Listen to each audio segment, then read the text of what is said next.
Do you think we can get a tank to apply to our group? Hell yeah, fool! Have you seen my mystery for IO? Look at that baby. Here, renew a mist for ya. Don't know, man. It's taking forever. Just wanna punch some shit. I'm your titties flame, my boy. Have I ever told you about my healer IO? Fuck your IO, man. Fuck all these DPS and no tanks. And this is why Dad said Windwalker was a bad life choice. Your dad? Tired of this shit. Give me that brew. Hey man, just a sip. That's a strong and he drank it all. And another thing. Microsoft ain't that big of a what was I saying? Ah shit. Now I gotta hold his hair again. You know what, man? You're right. Your IO is pretty big. Mine's girthier though. What the? Let's just kill that boys! Oh, we ain't got no tank! Tank schmank. Hey, you! Get! Look at that! Here he comes! You made it angry, man. Hey, you! Your mom's curvy and I'm in love with her. That's not... Oh, he's provoked. It worked. Oh, rising sun kick your ass to nationality sensitive town. Woo!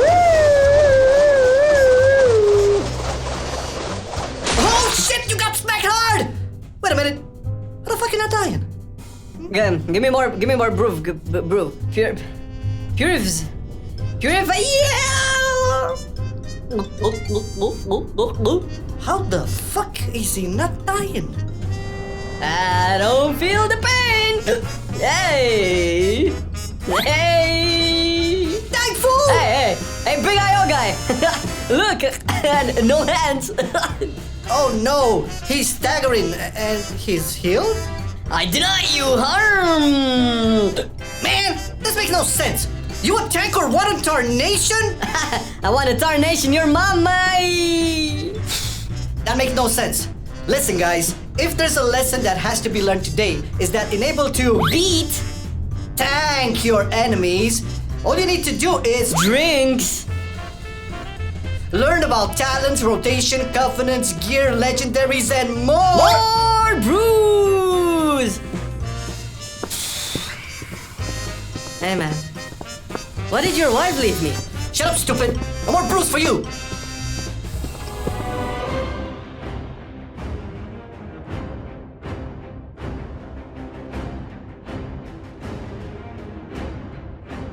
And almost as good as our brews are the podcasts that we do on our Mo Cast channel.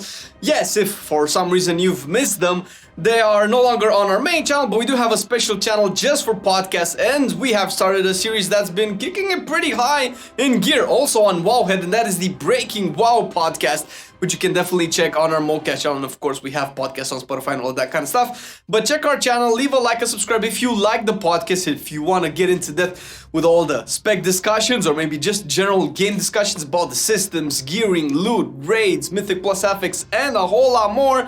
Go right there, link down in the description after you have watched this guide, because algorithm and talent. On the first row, this time Chi Wave will be the best thing for your brews. Yes, because of its short cooldown, it will integrate nicely into your rotation and will smoothen it, especially when using the Charred Passions legendary. It will throw a Chi volleyball at your enemies or allies, and it can jump several times on a fairly big range.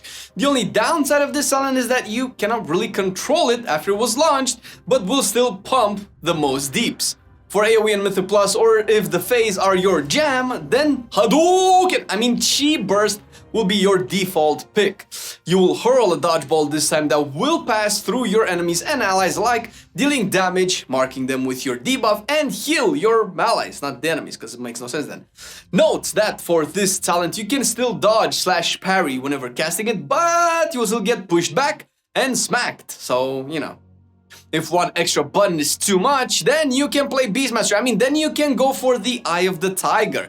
It falls behind the other options in AoE situations, but it will still be a decent DPS with a small heal attached to it when you hit someone with Tiger Palm. On the mobility row, like the other monkeys, you will mainly go for Tiger's Lust. It's your personal blessing of freedom with a movement speed attached to it, and you can give it to others as well. It's a charm to have, trust us.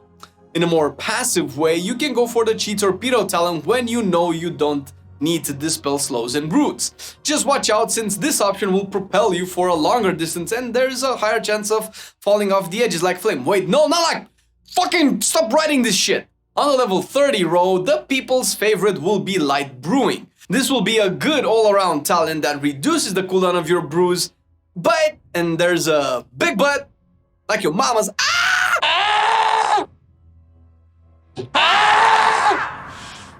It gives you fewer cooldown reductions than Blackhawk's brew.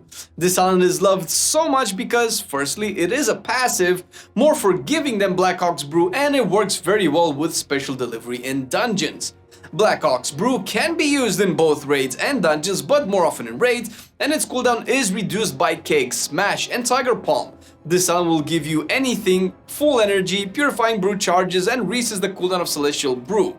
The only downside is that to get the best out of this talent, you need to have all of those things on cooldown and 0 energy.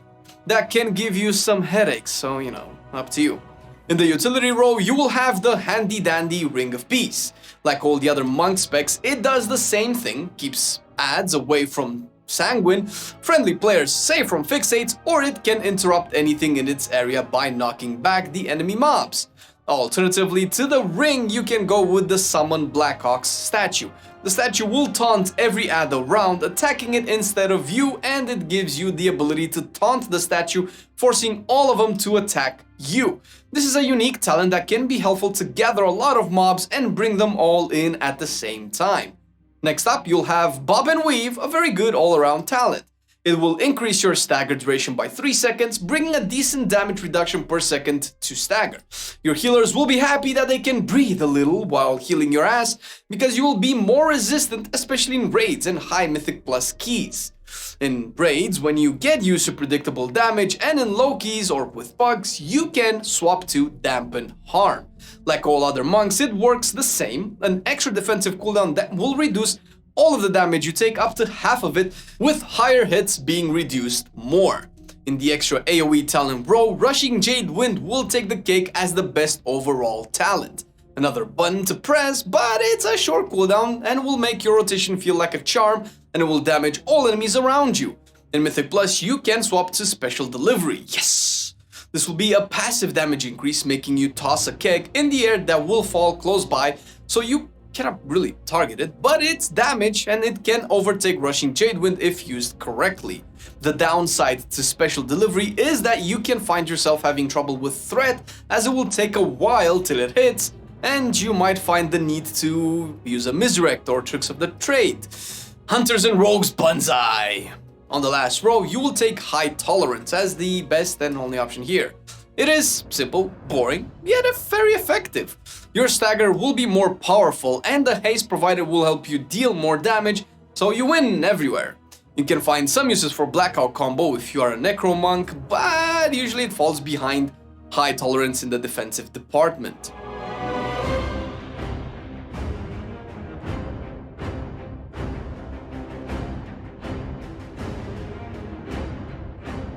When gearing your Brewmaster, you will have to take some things into consideration, like agility, which increases your survivability, your stagger scale rate, self-healing from Gift of the Ox, Celestial Brew, and even Expel Harm.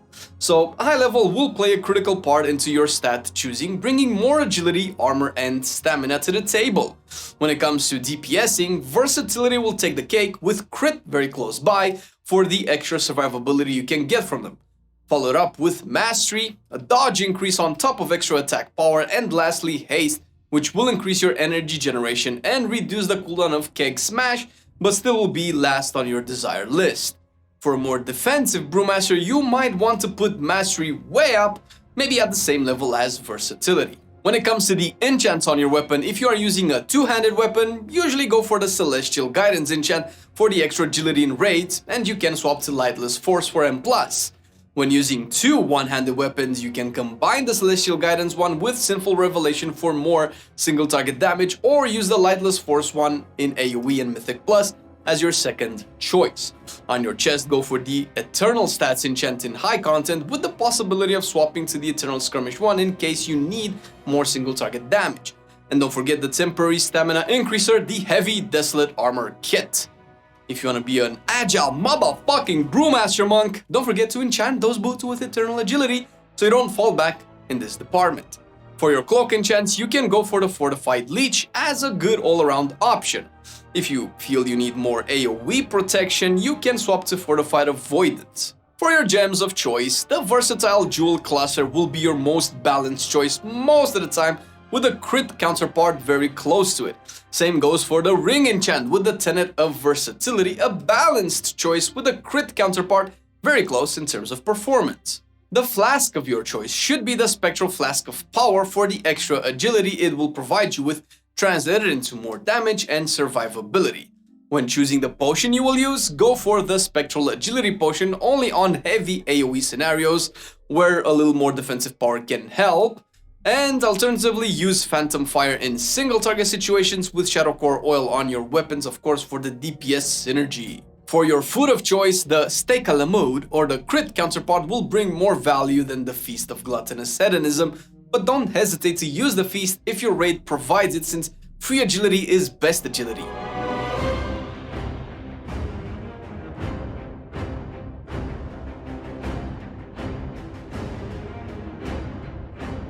.9.1.5 brought the possibility of changing your covenant for free, so you can level up all of them and change depending on what you need the most. At this point, all covenants are pretty close for your Brewmaster, exception from this rule being the Venthirs, performing a little more behind the rest of the pack. But you are here to find the best of the best, and that will start with the Blue Angels from Kyrian. The Kyrians will bring you the Weapons of Order Covenant ability. This ability will provide a good amount of mastery, will reset the cooldown of Keg Smash, or give a stack if using the Keg Smash legendary, and will make Keg Smash buff you with a stacking damage increase effect on all of the enemies it touches. The signature ability added by the Blues, Summon a Steward, will give you extra tanking potential with the Phial of Serenity. This magical bottle will be a 3 charges healing potion that will clear all your curses, diseases, potions, and bleed effects. The best Soulbind Kyrians can offer will be Forge Light Prime Mechanicos, or as you will call it, bump all the shit with A-hole Brawn Mechanicos. With a 2 potency conduit path, Forge Light will provide you with traits like Bronze, Call to Action, a trait that will summon Brawn to the field, knocking all enemies around, damaging them and healing your allies for a while. Charged Additive will be yet another knockback effect, providing your Phial uses with, you guessed it, a knockback. This trait will be recommended more than the other one tied to a potency conduit, as you can control your Phial usage and not accidentally waste it by dropping low on HP. The Soul Glow Spectrometer trait will be the next noticeable one and will give you some stacking priority damage or a little more healing. And lastly, the Effusive Anima Accelerator trait will close Mechanicos' arsenal, provide you with an extra AoE damage effect when using your Covenant ability, and reduce its cooldown depending on the number of enemies hit. Close to the Kyrians, and even with the power to surpass them in AoE and Mythic Plus, will be the Necrolords. They will bring the Bone Dust Brew Covenant-specific ability to the table, making all enemies affected by it have a chance to take extra shadow damage from your abilities. On top of that, your Tiger Palm and Keg Smash will reduce your brews even more when hitting enemies affected by Bone Dust. The Necro's signature ability will be Fleshcraft, a shield that can provide you different buffs with the right soulbind. And speaking of the right soulbinds, Plague Divisor Marilith will be your chosen one here. With the 3 potency conduits path, you will get the Volatile Solvent trait first. This baby will make your Fleshcraft provide you with a buff when used that will always be mastery, plus extra buffs depending on the corpses nearby and the ones you will pass by while the shield holds. Next up, the Ooze's Frictionless Coating trait will be a decent shield to have when reduced under half HP. The Ultimate Form trait will make you immune to crowd controls while channeling Fleshcraft and a few seconds after, plus a decent health regen if you fully cast it. Further down the line, you will have the Undulating Maneuvers trait and will provide you with a Staggerception, another stagger ability while you are close to full HP and take damage. And lastly, Kevin's Oozling will be summoned when casting Bone Dust Brew. It will attack your targets, increasing your damage dealt to them, and will heal your allies. If you have chosen the paths recommended by us, you will need conduits. The Walk with the Ox conduit will be the first and most important potency conduit you will choose. It will reduce Nuzal's spell's cooldown every time you are using shuffle abilities, and he will deal more AoE damage. The second potency of your choice should usually be the Covenant-specific one. Strike with Clarity will be the Kyrian one and will increase the duration of Weapons of Order, and it will grant additional mastery. The Necro-specific one will be Bone Marrow Hops and will increase the shadow damage from Bone Dust Brew, plus reducing its cooldown when dealing this kind of damage. For your third choice, if you need it, you can go for either Scalding Brew or Adaptive Armor Fragment. With Adaptive Armor Fragment pulling a little bit ahead because of the extra agility it will provide for almost half of your fights. Length. For your Endurance conduit slots, you will firstly want to take the Harm Denial. This conduit will increase the healing provided by Expel Harm and is the only one that can increase your DPS by a little. Next up, the new Condensed Animasphere conduit will provide you with a decent and sustained self-healing on a fairly low cooldown. And lastly, go for the Fortifying Ingredients trait. With it, you will get a very powerful shield when using Fortifying Brew. The Finesse conduits are pretty bad for your Brewmaster, but if you need to take one, just go for the Dizzying Tumble one. This will reduce the damage of all targets affected by your leg sweep stun for a short while. Or Tumbling Technique, a trait that can reward you with a little more mobility. It gives your Black Owl Kick a chance to provide you with a roll or torpedo.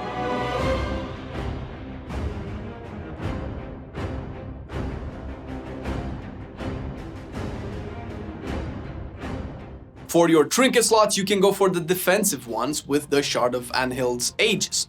Dropping from the third boss in the raid, this will provide you with an uncapped shield for 8 seconds, reducing all your damage taken, and if it reduces a set amount of damage, it can explode after its effect ends, dealing again uncapped AoE damage. A little worse than the Shard will be Blood Spattered Scale. This trinket drops from the other side and will deal damage to enemies around you and provide you with a shield. Again, from the raid, the Reactive Defense Matrix trinket will be a very powerful one dropped by the Guardian of the First One. It has a chance to reflect a portion of the received damage with the possibility of using it when you fall under 20% HP. And lastly, the Splintered Heart of Alar from the Kael'thas fight from Castle Nathria is still viable and good. It will give you a cheat death, but be careful with it as it can damage your allies as well when it activates.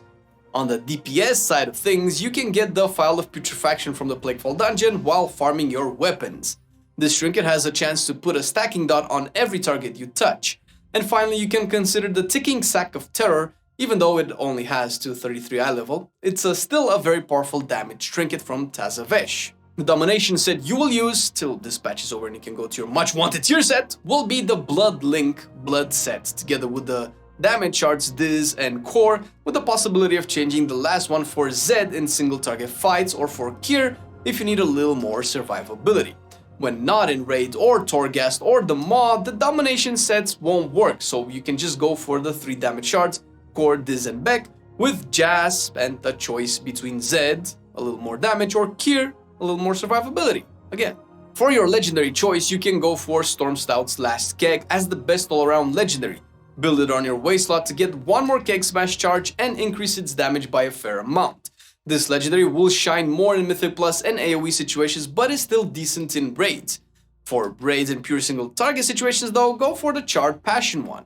This legendary would be built on your cloak slot to make Breath of Fire double the damage of your Blackout Kick and Spinning Crane Kick for 8 seconds, and they will refresh the duration of Breath of Fire on the target's hit. In Mythic Plus, on high keys, you can consider the Mighty Pour legendary a very good choice. Make it in your leg slot to get a chance to not consume Purifying Brew when used. And your Celestial Brew will increase your armor by half of its current value. This legendary has good synergy with a special delivery talent, but usually is not that used as the other options. Only in high keys will it be better than the other ones, as it scales up with the amount of damage you take. And for our Night Fae monkeys, you should go for the Covenant specific legendaries. Feline Harmony in AoE and Mythic Plus situations, to be precise. Build it on your waist slot and your Feline Stomp will have double the chance to be resetted and will increase your damage to the affected targets by a small amount. The best weapon combination you can use will be 1 Pockstorm Longsword of Pestilence from Plaguefall with a good stats weapon on your offhand, or 2 Pockstorms if you want more DPS. And although it does close damage eye level by eye level, for more burst, go for Jotungeir Destiny's Call, the weapon from the 9 boss in the raid. Also, for the maximum single target damage possible, double Cruciform Vein Reaper from Painsmith is the way. Note that these weapons don't have secondary stats, which can make you feel less tanky, or their effect will only be used on slow or stunned targets or when hitting them from behind, which realistically in M+ you cannot really do to bosses, so they kinda lose value. You can even consider the PvP weapons with crit verse as a good alternative as well for more, tankiness.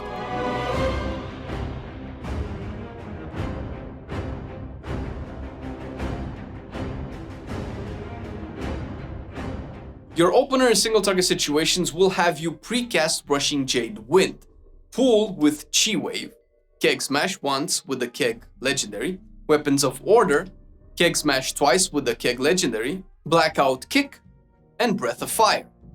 For your single target priority, use the Touch of Death if available, Black Ox Brew if talented and all brews are on cooldown, Invoke Nuzal if you've recently purified and will be taking more damage in the next few seconds, use your Covenant ability if it's Weapons of Order and Keg Smash is on cooldown, Breath of Fire if you're using the Charred Passions Legendary, Blackout Kick if Charred Passions is active, then Keg Smash, Blackout Kick on cooldown, use Breath of Fire, Rushing Jade Wind if talented, Chi Wave or Chi Burst if talented, Expel Harm if needed, Tiger Spawn to not cap on energy.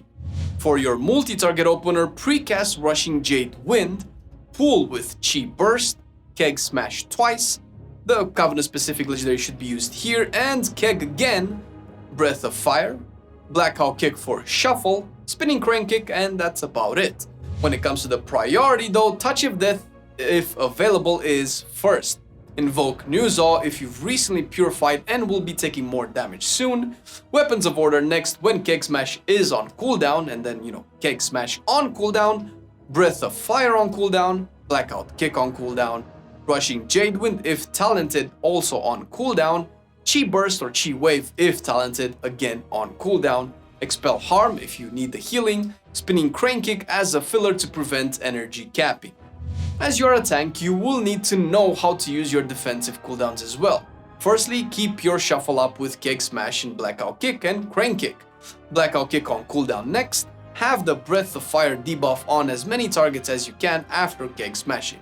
Use Purifying Brew when stagger level hits yellow at least, or when it blinks close to on cooldown. Use Celestial Brew Shield after it was buffed by Purifying Brew and as often as you can to benefit from the cooldown reduction. Expel Harm when you're low on HP and you have many spheres around for a quick heal. Invoke Nuzal on cooldown, but after you have used Purifying Brew and you continue taking damage to keep purifying. When predictable high damage is coming, use Fortifying Brew. If talented, dampen harm for high incoming damage as well. Lastly, Zen Meditation can save you from high damage hits as well, just know that it will be cancelled if you take an auto attack or try to use anything as it's a channeled spell, but you can move with it. This covers just the basics of Brewmaster, and you can hop into the Peak of Serenity community, both the Discord and the website, where you can find more in-depth discussions, tips and tricks and strategies for Brewmaster so you can take your play to the next level. We also want to extend a special thank you to Emerson and Panthea for helping us provide more accurate information to you, since they've corrected our mistakes and made sure that we are not misinforming you. They're big brains, Brewmasters, and you can also check them in the Peak of Serenity Discord if you have any questions or anything at all concerning Brewmaster. Thank you guys, you rock, and the patrons also rock for supporting the channel with everything that we do: tier lists, guides, podcasts, news shows, streams, and so much more. Thank you very much, guys. You make a lot of this possible since it's trying times with YouTube, and we probably couldn't be doing this at all without your help. So if you, dear viewer, like to support us a little bit more, if you want to see more of these videos, if you like what we do, you can check our Patreon page. The link is down below. There are a couple of tiers with a couple of rewards depending on maybe what you're interested in. Who knows, maybe you'll find something that you're interested in. It's obviously not required, but it's really appreciated. Thank you very much for watching the video. See you next time. I've been loving it then, I still love it now. Still, I play WoW. Still, I play WoW. Getting better every day, let me show you how. Cause still, I play WoW. Still, I play WoW. It's getting harder to stay, but at the end of the day, it's a guilty pleasure, so just log in and play. Whether it's classic or retail, I'ma do a /bow. Still, I play WoW.